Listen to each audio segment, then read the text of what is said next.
Saat melakukan penyelidikan, penjahat menembak tepat mengenai kepalanya. Ya, dialah Engo Ishikawa. Hal yang tak terduga terjadi kepadanya. Ia selamat dengan kondisi peluru masih bersarang di kepalanya. Sehingga hal itulah yang membuatnya berada di perbatasan antara hidup dan mati. Dia memiliki kemampuan untuk melihat dan berbicara dengan arwah.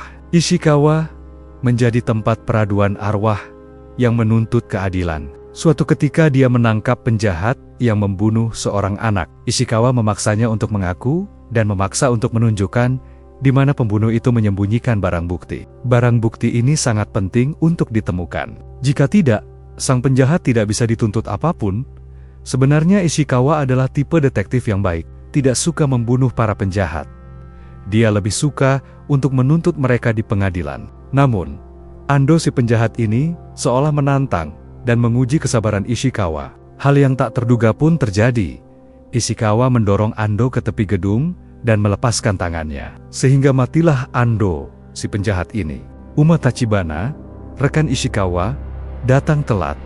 Dia tidak melihat apapun, walaupun dia meyakini bahwa Ishikawa lah yang membunuh penjahat ini. Namun barang bukti tidak ada. Di atap gedung Ishikawa duduk termenung. Dia syok atas apa yang telah terjadi. Dia tidak percaya kalau dirinya sudah membunuh penjahat. Saat itu juga, arwah Ando muncul dan berkata ke Ishikawa, "Kamu membunuh demi keadilan, sedangkan aku membunuh demi kejahatan. Apa bedanya?" Ucap arwah Ando. Ucapan itu terngiang-ngiang di kepala Ishikawa.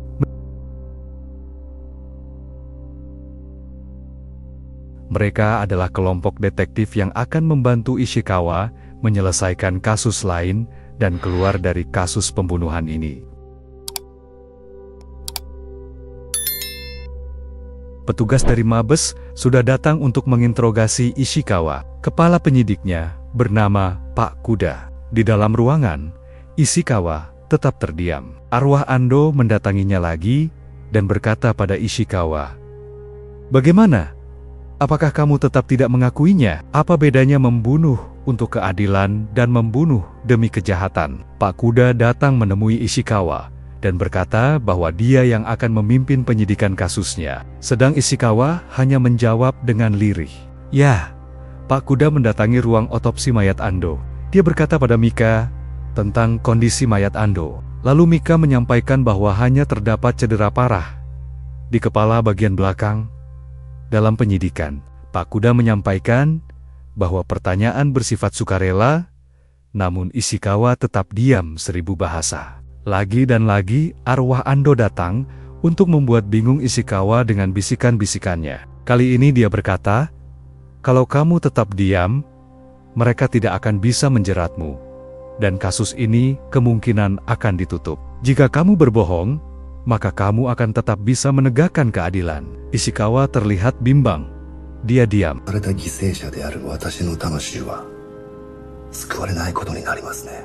Di sisi lain, dua rekan Ishikawa yaitu Mika Higa dan Yumi Tachibana membicarakan terkait kasus Ishikawa ini. Sebenarnya mereka tahu apa yang terjadi. Tachibana berkata bahwa kadang-kadang seorang petugas itu bekerja melewati batas. Yang dimaksud di sini adalah kadang petugas melampaui batas dengan bertindak kasar dan bisa sampai membunuh pelaku kejahatan. Akan tetapi, sebagai rekan kerja, mereka siap membantu Ishikawa melewati masa-masa sulit ini. Moshi Ishikawa-kun ga shoukiを失っているとするなら、私たちがこっちの世界に引き戻してあげよう。Para detektif yang agak aneh sebelumnya, mereka sepakat untuk membantu Ishikawa keluar dari kasus ini. Mereka bergerak menuju tempat kejadian untuk mensabotase jaringan internet di sana, yang mana mereka akan merekayasa sesuatu sehingga meringankan beban Ishikawa. Di satu sisi, Pak Kuda mengajak Ishikawa untuk menuju tempat kejadian. Namun untungnya, rekan detektif aneh Ishikawa sudah bergerak duluan. Rombongan Ishikawa bertemu dengan mereka di jalan. Tepat setelah berpapasan dengan rekan detektif aneh Ishikawa, di suatu persimpangan jalan, saat menunggu rambu-rambu lampu, seorang arwah wanita menunjukkan dirinya pada Ishikawa. Lalu arwah ini pun mengikuti Ishikawa ke gedung tempat kejadian pembunuhan Ando saat rekonstruksi. Sebenarnya Pak Kuda sudah menyadari bahwa Ishikawa lah satu-satunya yang membunuh si penjahat Ando. Namun, Pak Kuda tidak memiliki bukti yang kuat untuk menahan Ishikawa. Saat berjalannya rekonstruksi, arwah wanita yang ditemui Ishikawa di jalan tadi muncul. Dia memohon bantuan pada Ishikawa untuk menjerat seorang yang membunuh dirinya agar arwahnya bisa hidup dengan tenang. Arwah wanita itu berkata kalau dia akan memberikan informasi pada Ishikawa tentang pelakunya.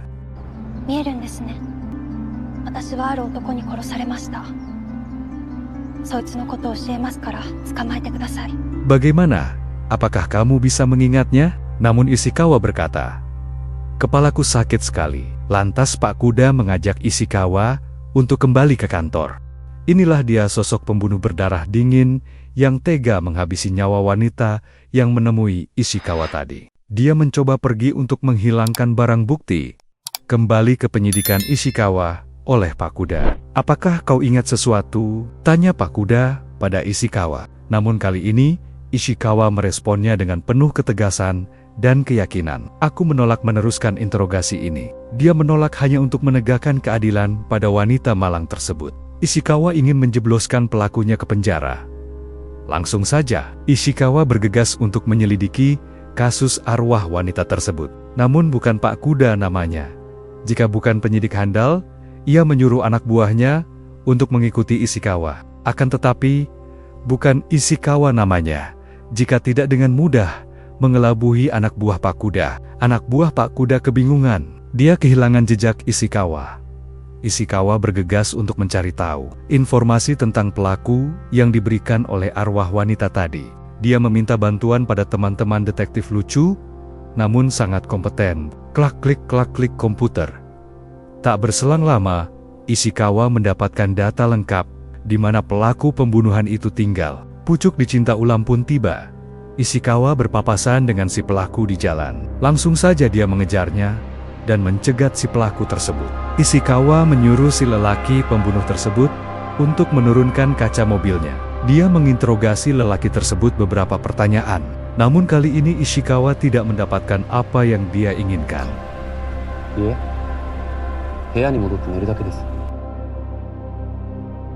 Memang lelaki tak punya perasaan.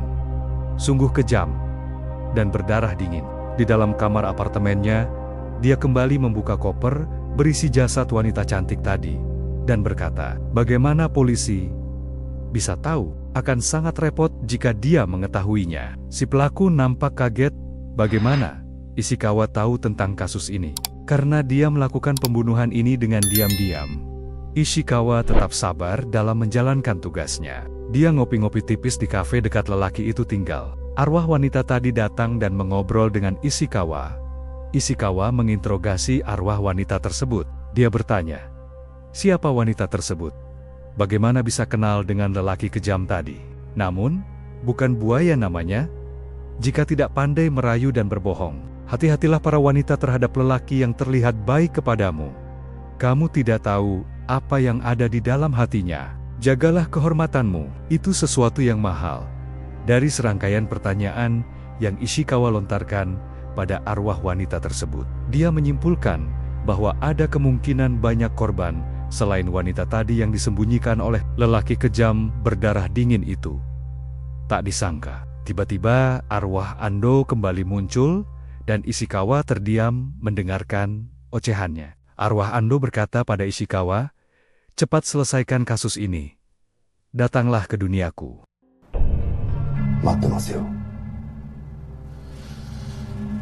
Momen itu tidak disia-siakan oleh Ishikawa. Dia bermaksud masuk ke kamar lelaki pembunuh itu. Ishikawa menelepon rekan detektifnya untuk membantunya masuk ke kamar apartemen.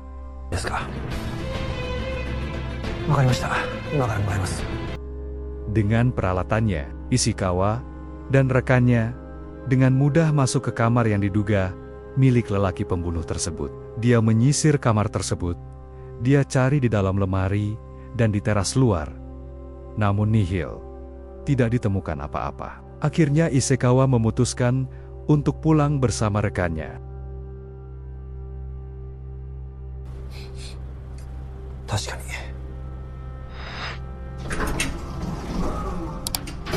Malam hari setelah Ishikawa mencoba mencari jasad arwah wanita itu, Ishikawa tetap berusaha mencari petunjuk. Dia masih nongkrong di kafe yang sama. Lalu arwah wanita itu muncul. Kemudian Ishikawa bertanya tentang kepribadian lelaki jahat itu. Dengan berbekal informasi yang dia dapat dari si arwah ini, Ishikawa berniat untuk menyelidiki kamar berbeda. Pasti ada sesuatu di balik ini semua. Cepat saja, Ishikawa berinisiatif pergi menemui pengelola apartemen untuk menggali informasi. このマンションでペットを飼っているお宅を全て教えていただきたいんですが。 Tanpa banyak basa-basi, Ishikawa dan rekannya kembali masuk ke kamar yang diduga terdapat jenazah arwah wanita cantik tadi. Sontak tak dipercaya, Ishikawa pun menemukan apa yang dia cari. Sebuah koper besar yang berisi jasad wanita cantik. Menarik disimak di sini. Setelah Ishikawa menemukan koper berisi jasad yang dia cari, dia tidak langsung menghubungi polisi. Dia punya rencana brilian, dia jenius. Lihat apa yang dilakukan Ishikawa nanti. 私が警察に通報しましょうか。 Kembali ke lelaki jahat, ternyata buaya memang punya banyak mangsa. Dia sedang makan bersama korban wanita lainnya. Lelaki kere ini lagi mencoba membohongi wanita. Dia pinjam uangnya dan dia kasih janji untuk menikahi si wanita. Lagi-lagi, rayuan gombal buaya.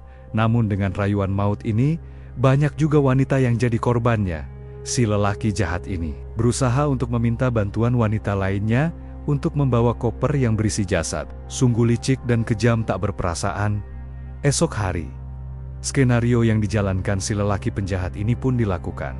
Dia tidak menyadari bahwa dirinya sedang masuk jebakan. Menurut si lelaki jahat ini, skenario berjalan sesuai dengan keinginannya. Dia keluar membawa mobil, akan tetapi Ishikawa mencegatnya untuk kali kedua dan mencari koper di dalam mobilnya. Ternyata koper itu tidak ada. Koper itu dibawa si wanita korban baru lelaki buaya ini. Dengan sinisnya dia mengejek Ishikawa dan berkata, dia membawa koper itu di suatu tempat persembunyian. Apa yang disangka oleh Ishikawa kemungkinan benar bahwa ada banyak korban selain arwah wanita yang menemui Ishikawa. Dengan santainya lelaki buaya berhati jahat ini masuk ke sebuah rumah dan membuka koper. Dia berniat untuk memutilasi jasad arwah wanita tadi untuk menghilangkan jejak. Namun, dia bingung karena di dalam kopernya terdapat suatu benda yang menyala. Sepertinya dia tidak tahu bahwa Ishikawa telah memasukkan alat GPS ke dalam koper tersebut. Bel rumah itu berbunyi sehingga mengagetkan lelaki jahat ini. Seketika ia pun turun dan kaget. Ternyata yang datang adalah dua orang polisi yang menerima laporan bahwa ada kasus pembunuhan. Sehingga polisi meminta izin untuk memeriksa seluruh rumah untuk memastikan kebenaran informasi tersebut. Dia menyadari bahwa aksinya diketahui dan dirinya dipenjara. Ternyata benar dugaan Ishikawa. Banyak korban lain yang ditemukan di rumah tersebut. Para petugas menggali tanah untuk menemukan korban-korban lainnya. Ternyata dia adalah lelaki pelaku pembunuhan berantai. Kemudian para detektif aneh yang membantu Ishikawa bergerak untuk membantu Ishikawa keluar dari permasalahan pembunuhan terhadap Ando. Bahwa sebelumnya para detektif itu mensabotase seluruh jaringan internet di kawasan hunian, di mana Ando terbunuh oleh Ishikawa. Ternyata dengan mengakses informasi pribadi para penghuni tersebut, itu digunakan untuk memaksa agar para penghuni tersebut bersaksi yang bertujuan meringankan dakwaan pada Ishikawa. Pada hari penentuan pemeriksaan, Pak Kuda kaget. Kok tiba-tiba banyak saksi yang muncul? Yang mana isi persaksiannya itu sangat meringankan dakwaan terhadap Ishikawa. Ishikawa bilang ke Pak Kuda bahwa Andolah yang ingin menemui kematian, lalu dia terjatuh. Kenapa dalam hal ini Ishikawa berbohong? Karena Ishikawa ingin menolong banyak orang, ingin menegakkan keadilan. Walaupun dia membunuh Ando, namun Ando adalah orang jahat, yang kalau dia berkeliaran, maka orang seperti Ando tidak ada jaminan untuk tidak melakukan kejahatan lagi. Sebenarnya Pak Kuda sangat yakin bahwa Ishikawa lah pelakunya. Namun karena minim bukti, akhirnya Ishikawa dibebaskan dan dikembalikan bertugas seperti biasanya. Akan tetapi, dia tetap diawasi oleh anak buah Pak Kuda. Ishikawa tetaplah Ishikawa, walaupun dia membunuh penjahat. namun itu dia lakukan demi menegakkan keadilan. Itu sudah menjadi keputusannya. Dia tidak lagi bimbang untuk memilih jalan hidup. Ishikawa tetap menjadi polisi yang berusaha menolong masyarakat dan menegakkan keadilan. Itulah jalan benar yang harus dilakukan seorang polisi. Sayonara, sampai berjumpa lagi di film berikutnya.